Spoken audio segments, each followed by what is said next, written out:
May 5th, 1863. Dear Diary, tonight I will do something no sitting president has ever done.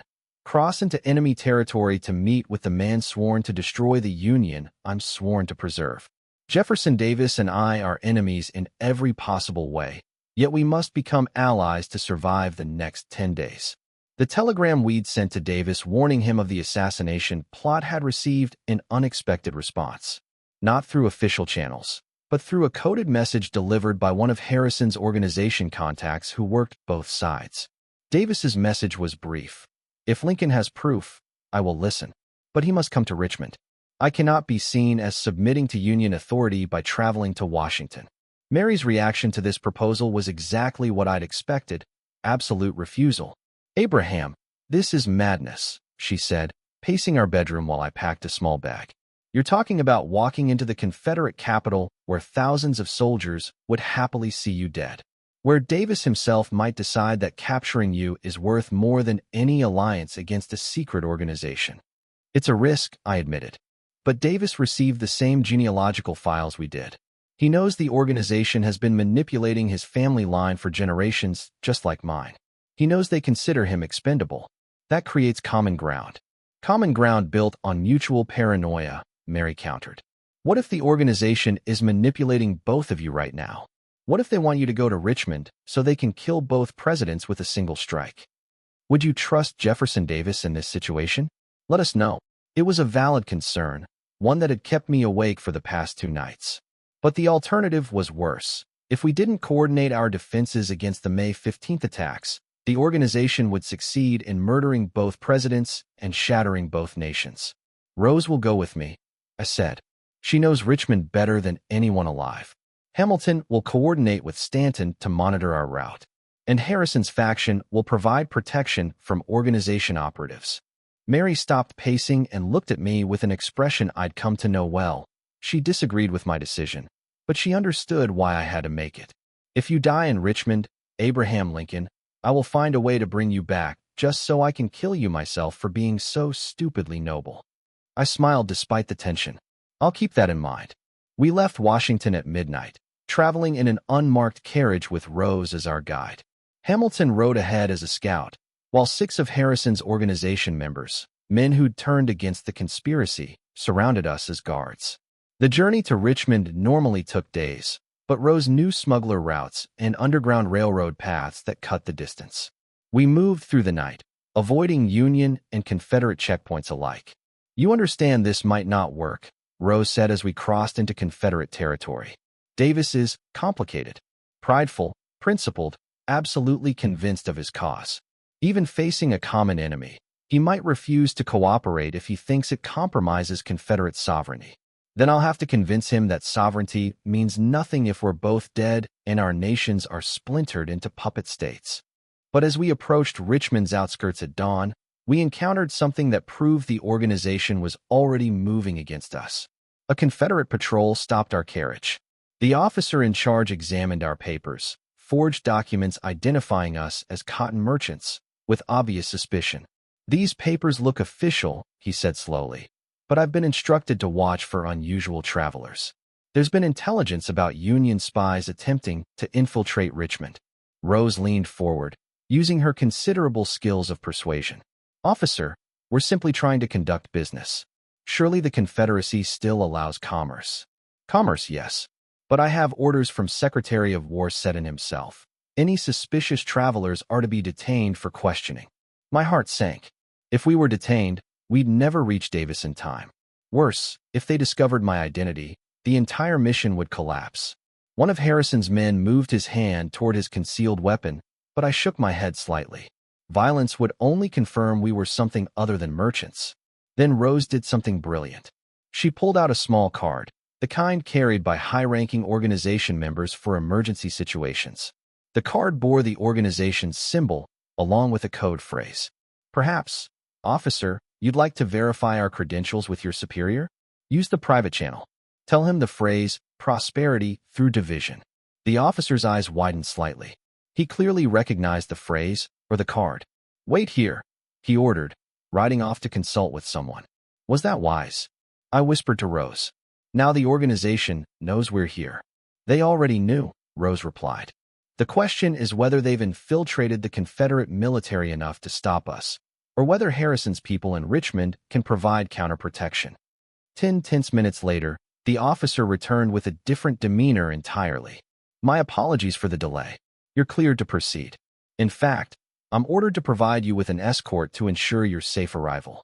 As we rode toward Richmond with Confederate soldiers surrounding us, I realized the full scope of what we were facing. The organization had members in both Union and Confederate commands. They could manipulate military forces to serve their purposes.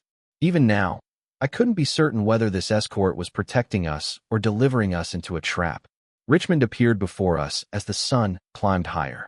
The Confederate capital, scarred by war but still defiant. Church spires reached toward heaven while military preparations filled the streets. And somewhere in this city, Jefferson Davis waited, my enemy, my counterpart, and perhaps my only hope for survival. The escort brought us to a nondescript building in the warehouse district, similar in appearance to the Baltimore location where the organization held its meetings. But this was different. This was Davis's choice of meeting place, somewhere he controlled. Rose and I were led inside alone, leaving Hamilton and Harrison's men outside. The interior was Spartan, a single room with a table, 2 chairs, and heavy curtains drawn over the windows. And sitting in one of the chairs was Jefferson Davis. I'd seen photographs, of course, but seeing him in person was different. He was thinner than I'd expected, his face carrying the same weight of command and worry that I saw in my own mirror.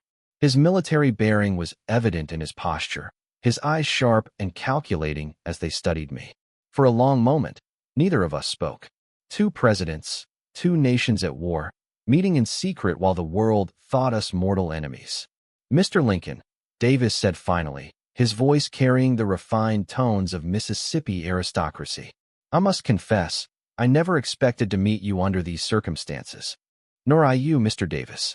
Yet circumstances have a way of creating strange necessities. Like if you think this is the most important meeting in American history. Davis gestured to the empty chair. Sit. We have much to discuss, and, if your warning is accurate, very little time. I sat across from the man who'd been trying to destroy the Union for 2 years. The absurdity of the situation wasn't lost on either of us. Before we begin, Davis said, I need to know, why did you warn me? Why save the life of a man who's been fighting to tear apart everything you believe in? It was a fair question, and it deserved an honest answer. Because I've learned that this war isn't what either of us thought it was. We believed we were fighting over principles, union versus states' rights, freedom versus slavery.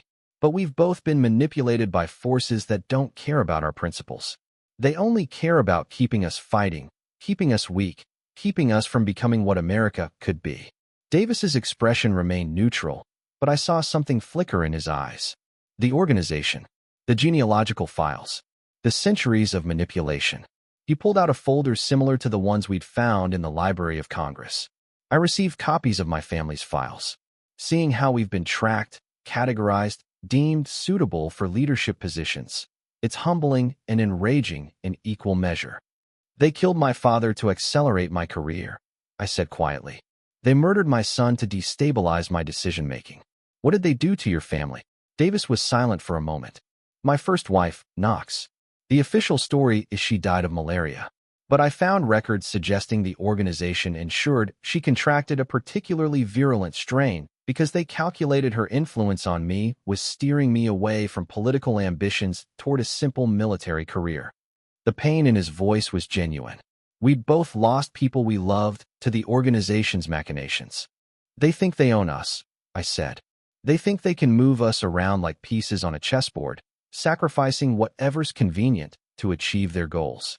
And now they plan to sacrifice us both, Davis added. The May 15th attacks. Simultaneous explosions designed to look like enemy action. Chaos and fragmentation serving their interests while our nations bleed. Can we stop them? I asked directly. Davis leaned back, studying me carefully.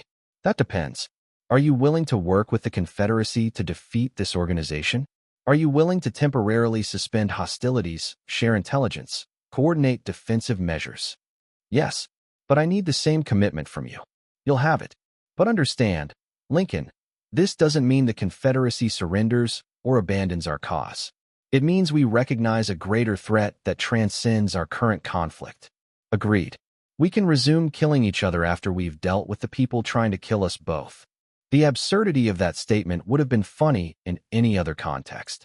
But Davis actually smiled slightly. A temporary alliance against a common enemy. History will find this fascinating, assuming we survive to write the history. Rose, who'd been silently observing, spoke up. Gentlemen, we have 10 days. The organization knows you've made contact. That Confederate patrol wasn't random. They're already adjusting their plans. Davis nodded. I've had my best men examining the Confederate executive mansion for explosives. If your intelligence is accurate, the devices have been positioned over the past 6 months. That's a long time to hide something. Have you found anything? I asked. 3 devices so far, exactly where your files indicated. Sophisticated explosives disguised as structural supports. Whoever planted them had detailed architectural knowledge and unlimited access. But then Davis revealed something that made the conspiracy even more personal. There's something else you should know, Lincoln. The man who planted at least one of those devices is someone you know. Someone who's been in your White House as well as my offices. My blood ran cold. Who? Davis pulled out a photograph. I recognized the man immediately. Edward McMasters, a building maintenance supervisor who'd worked in the White House for years before supposedly transferring to Richmond for family reasons. McMasters has been with the organization for over 30 years, Davis explained. He's their premier sabotage expert. If he's placed devices in both our buildings, they're virtually undetectable until they're activated. How did you identify him? One of my security officers recognized him from your warning materials. We arrested him yesterday, but he died before he could be interrogated. Poison capsule, likely taken to prevent him from revealing information under torture. I felt a chill run through me. McMasters had been in the White House for years. How many times had I walked past him, nodded pleasantly, never knowing he was placing devices that would eventually kill me and everyone near me. If McMasters is dead, who else knows where all the devices are placed? Rose asked the obvious question. That's the problem, Davis said grimly. We found 3 devices in my building, but we don't know if there are more. And we have no way of knowing how many are in your White House. We need the organization schematics, I said. The plans they gave to McMasters showing exactly where each device was to be placed, which are presumably hidden somewhere in their network, Davis added. Do you have any intelligence on where such documents might be stored? Rose looked at both of us. There's one place that might have those schematics, the organization's operational headquarters. Not the public meeting locations like Baltimore, and not the archives under the Library of Congress. I'm talking about their actual command center where active operations are planned and coordinated. And where is that? Davis asked. That's the problem. I don't know. I only know it exists, that it's referred to as the Foundation, and that it's somewhere that allows the organization's leadership to move between Union and Confederate territory without attracting attention. Share this if you think you know where the Foundation is hidden. We sat in silence, processing the implications. We had 10 days to find a secret headquarters that could be anywhere, retrieve schematics for explosives planted by a dead expert, and disable devices in 2 buildings hundreds of miles apart. Impossible, Davis said flatly. Even with our combined resources, we can't accomplish all of that in 10 days. But then I remembered something Harrison had mentioned during the archive raid. Harrison said there's a faction within the organization that opposes the American solution. What if some of them know where the Foundation is? What if they're willing to give us the schematics to prevent the attacks? Davis looked skeptical. You're suggesting we trust organization members who claim to have grown a conscience? That seems optimistic. Not trust use. They want to prevent the May 15th attacks for their own reasons. We want to prevent them for ours. Temporary alignment of interests, just like this meeting. Rose nodded slowly. It could work. Harrison's faction has been organizing for months. They might have intelligence we don't. Then contact them, Davis said decisively. But we also need to prepare for the possibility that we can't find all the devices in time. We need evacuation plans, defensive measures, decoy strategies. Over the next hour, Davis and I worked together in a way that felt surreal. We were still enemies. He still believed in the Confederate cause. I still believed in the Union. But we were also 2 men fighting for survival against people who viewed us both as expendable tools. Davis provided intelligence on organization members in Confederate territory. I shared what we'd learned from the Library of Congress archives. Rose coordinated communications between Harrison's faction in Washington and Davis's security forces in Richmond. We'll need to keep our regular schedules on May 15th, Davis said. If we evacuate or show any sign of knowing about the attacks, the organization will simply reschedule. We need to catch them in the act, identify everyone involved. A trap, I said. We let them think they're succeeding while we're actually ready to counter. Exactly. But it requires both of us to remain in our buildings, in danger, until the last possible moment. Mary would hate this plan. Stanton would fight me on it. But Davis was right. The only way to truly expose and damage the organization was to catch them with their hand on the detonator, so to speak. There's one more complication, I said. You're General Beauregard. The organization has him positioned to seize control if you're killed. We need to neutralize that threat. Davis's jaw tightened. Beauregard is a patriot. I don't believe he's consciously working with the organization. He might not know he is. They're experts at manipulating people toward actions that serve organization interests while making those people believe they're acting independently. But then a commotion outside interrupted our planning. Gunfire and shouting. Rose moved immediately to the window, peering carefully through the curtains. We have a problem. Organization operatives, maybe 20 of them, surrounding the building. Davis pulled out a pistol from his desk drawer. They're moving faster than I expected. They know we're working together, I said, understanding the implications. They're trying to kill us both right now, before we can coordinate our defenses. The Foundation must have given the order, Rose added. This is an emergency contingency. If the presidents make contact, eliminate them immediately rather than waiting for May 15th. We were trapped in a building surrounded by professional killers, with no backup nearby and no way to signal for help without revealing our location to everyone in Richmond. There's a tunnel system under these warehouses, Davis said quickly. Built during earlier wars, connects to the river district. If we can reach it. An explosion shattered one of the windows. Some kind of explosive device, filling the room with smoke. Rose grabbed my arm, pulling me toward a hidden panel Davis was opening in the floor. Move. Now. We descended into darkness as more explosions rocked the building above us. The tunnel Davis had mentioned was narrow, damp, barely tall enough to stand upright. This way, Davis said, leading us through the blackness with only a small lantern for light. The tunnel exits near the James River docks. If we can reach a boat, they'll have the docks covered, Rose interrupted. The organization is thorough. They'll have every exit point monitored.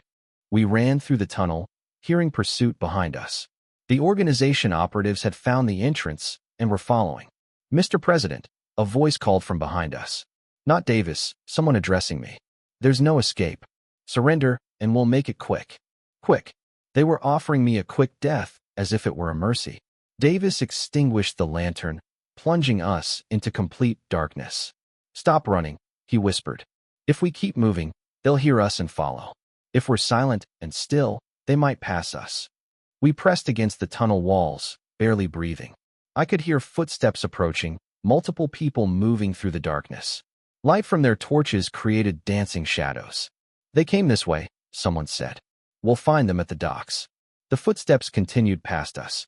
They were rushing ahead, assuming we'd kept running. We waited in silence for what felt like hours, but was probably only minutes. Then, very quietly, Davis relit the lantern. There's a side tunnel, he whispered. Smaller, older, most people don't know about it. Exits in the old tobacco warehouse district. We followed him through passages that grew increasingly tight and difficult. At one point, we had to crawl through a section partially collapsed. But eventually, we emerged into an abandoned warehouse, sunlight streaming through broken windows. But as we caught our breath, Rose made a discovery that changed everything we thought we knew about the organization. She'd found a small office area in the warehouse, dust-covered and clearly unused for years. But on the desk was a recent newspaper, only 2 days old, and beside it, a leather portfolio bearing the organization's symbol. Someone's been using this as a safe house, she said, opening the portfolio carefully. Inside were documents that made all of us freeze. Detailed plans for the May 15th attacks, yes, but also something more. A master schedule showing dozens of similar attacks planned over the next 5 years, systematically targeting political and military leaders throughout both Union and Confederate territories. They're not just trying to kill us, I said, reading through the documents. They're planning to systematically eliminate an entire generation of American leadership, Union and Confederate, military and civilian. Leave both nations so destabilized that European powers can essentially recolonize us economically. Davis's face went pale as he read the target lists. Half the Confederate officer corps is marked for elimination. Generals who've shown independence, who might resist foreign influence after the war. Same in the Union, I added, recognizing names of senators, congressmen, state governors. They're planning to remove anyone capable of effective governance, leaving only their puppets and manipulated fools in positions of power. This is genocide, Rose said quietly. Not of a race or religion, but of competent leadership. They're trying to kill the very concept of effective self-government. In that moment, looking at those horrifying documents, Davis and I reached the same conclusion simultaneously. This wasn't just about saving our own lives. This wasn't even just about stopping the May 15th attacks. This was about saving the very possibility of American democracy. We need to copy these documents, I said. Get them to our respective governments. Make sure that if we die on May 15th, someone else can continue the fight. Agreed, Davis said.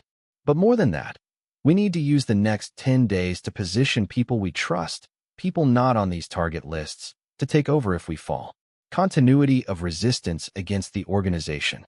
Rose was already sketching out a communication plan. I can get messages to both Washington and Richmond through smuggler networks. We set up dead drops, coded communications, backup leadership structures. Make ourselves redundant so killing us doesn't achieve the organization's goals. It was brilliant strategy. The organization's power came from their ability to control by removing key individuals. If we made the resistance movement bigger than any individual, we'd rob them of that power. There's something else in here, Davis said, pulling out a final document from the portfolio. A list of foundation members, the inner circle, the real decision-makers. Which historical figure do you think is secretly working with the organization? We read the names together. Some were expected, European bankers and aristocrats we'd suspected. But others were shocking. American industrialists who publicly supported the war effort while secretly funding the organization. Religious leaders who preached unity while working for division. Even journalists who shaped public opinion according to organization directives. This is evidence we can use, I said. Real names, real connections. If we can survive May 15th, we can prosecute these people. If we survive, Davis repeated. That's still a significant if. But then we heard voices outside the warehouse. And they weren't organization operatives. Confederate soldiers, regular military, not organization members. Someone had tracked us to this location. Davis moved to the window. It's General Lee. He must have been notified about my disappearance and organized a search. Will he understand what we're doing here? I asked. Will he support this alliance against the organization? Only one way to find out, Davis said, moving toward the warehouse door.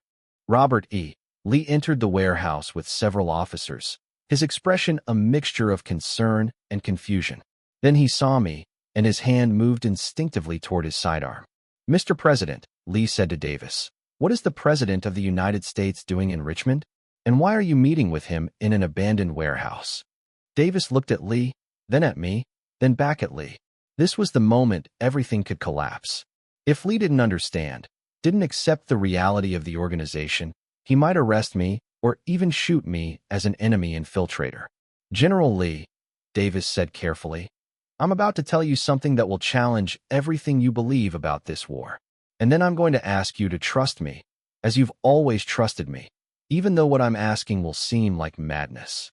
Lee's expression didn't change. I'm listening, Mr. President. Over the next 15 minutes, Davis and I together explained everything. The organization, the genealogical manipulation, the planned assassinations, the centuries of conspiracy. Lee listened without interruption, his face betraying nothing. When we finished, silence filled the warehouse. Finally, Lee spoke. Gentlemen, I've fought this war believing in certain principles. I've led men to their deaths believing we were fighting for something noble. What you're telling me is that we've all been manipulated by forces that care nothing for our principles or our nobility. Yes, Davis said simply. Lee was quiet for another moment. Then, if what you say is true, if there's real evidence of this conspiracy, then the war we've been fighting is meaningless. The only war that matters is the one against these manipulators. Does that mean you'll help us? I asked. Lee looked at me directly. Mr. Lincoln, I disagree with nearly everything you stand for politically. But I believe you're an honorable man fighting for principles you genuinely hold. If someone is trying to murder both you and President Davis to serve foreign interests, then yes, I'll help stop them. In that moment, three men who should have been enemies, Lincoln, Davis, and Lee, became allies against a common foe.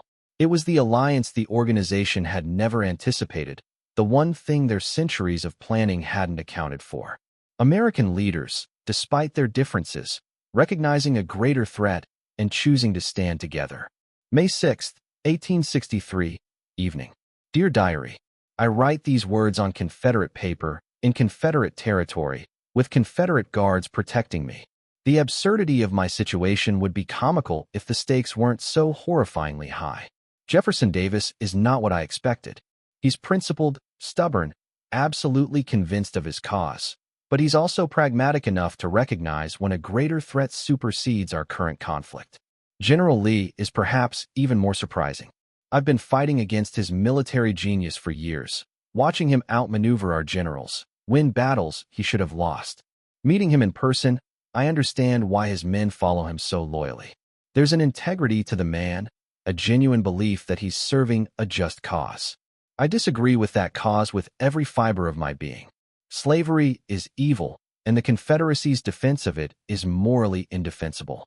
But I can respect that Lee believes he's defending his homeland, his people, his way of life, even while I work to destroy that way of life. The organization understood that men like Lee and Davis, and even me, could be manipulated through our principles. What they didn't understand is that sometimes principles can drive men to unexpected alliances when faced with pure cynical evil. We have 9 days until May 15th. 9 days to find the Foundation's location, retrieve the explosive schematics, coordinate defenses in 2 cities, and prepare for the possibility that we'll fail and need contingency leadership. It seems impossible. But then again, everything about this war has seemed impossible, and somehow we've kept fighting, kept believing, kept hoping. Tomorrow, I return to Washington with intelligence that will shock my entire cabinet. The president met with the Confederate president and his top general, and they're all working together now against a common enemy. Some will call it treason. Some will call it madness. But I call it the only rational response to discovering that the real enemy isn't wearing blue or gray. It's wearing the mask of civilization while working for humanity's enslavement to hereditary power. The candle burns in this Confederate safe house, guarded by men who should be my captors. Rose is coordinating communication networks. Hamilton is arranging my safe return to Union territory. And Davis and Lee are planning defensive measures for Richmond while simultaneously sharing intelligence about organization members in their ranks. If we succeed, if we survive May 15th, this alliance might become the foundation for a different kind of peace. Not a peace based on Union victory or Confederate success, but a peace based on shared recognition that some threats transcend our differences. And if we fail, if the organization succeeds in killing us both and shattering our nations, well, at least we'll have died fighting the right enemy, finally understanding what this war was really about. The real battle begins now, not for Union or Confederacy, but for America itself. But returning to Washington would reveal that the organization had made their move while I was in Richmond. They'd arrested Mary, captured Harrison's entire faction, and were waiting for me with a choice that would determine the fate of everything we'd been fighting for.